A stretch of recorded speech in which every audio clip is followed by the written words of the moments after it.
Bismillah ve elhamdülillah ve salatu ve selamu ala Resulillah. Urmatlı musulman bir toğanдар. Allah subhanahu wa ta'ala bizde joktan bar kılıp jarattı. Bizge din soğluk berdi, akıl berdi, rızkı berip atat, baylık berip atat.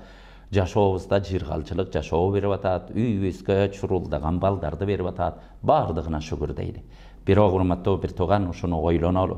Bul bergen nimetlerden şükürün Allah Teala'ga bolgon şükürdü orduna keltirgenimizde Allah Teala oşonu aşırı beret. Uşu nerseni unutpaylı. Baldarыбыз biz üçün en kımbat.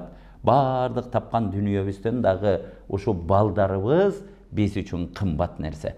Emi baldarыбызды kanday tarbiyalayız degen ar bir ata enenin özünün oyu bolot. Gey bir ata ene oylanot eken men balança filosoftun filosofiyası menen tarbiyalayman.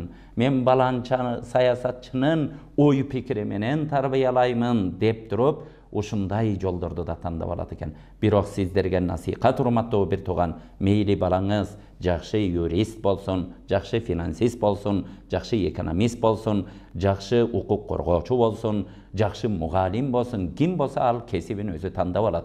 Бирок ар бирибиз мүнөзүн тандоодо, балага тарбия берүүдө мына биздин ыйык Kur'an'ımыздың тарбиясын балдарға берели. Егер ушу Kur'an'ımыздың тарбиясын берген болсок, Kur'an ал балаңды өзі тарбиялап алат урматтуу бир туган. Иман тарбиясын берели. Бардыгы мен жашоомда мына 30 жылга жакын ушунда бир жаш, ушундай бала кезибизде ушул жерлерде келип Kur'an жаттадык. Ошол учурларда шарттар жок эле, адамдар эптеп, ушу бир жерден жетип жетпеген нанды бөлүп жеп, ошол жерде окуйт элек. Бирок ошол жерде окуган балдардын мейли билимдүү болбой калышы мүмкүн, бирок дини тарбия алган, Кудайдан коркуп калган балдардын бирөөнүн да талаада калганын көргөн жокмун.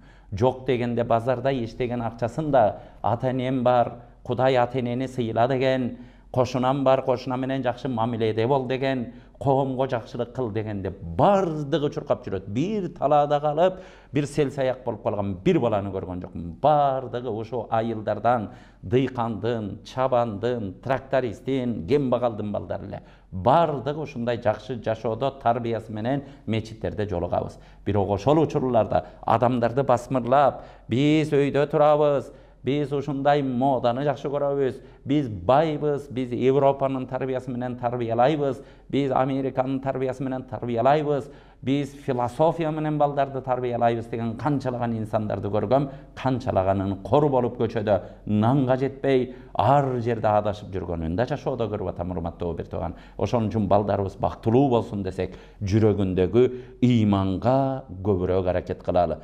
Илгери бир кыз ушундай ата энеси жакшы тарбиялап чоң аалым кыз болгон экен.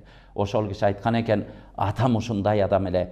Эгер менин жүрөгүмө Кудайды чындап таанытпаганда, өмүр бою мени текшеришке мажбур болот эле. Эмне кылдың кызым, муну аткардыңбы, муну кылдыңбы деп артыман койт эле.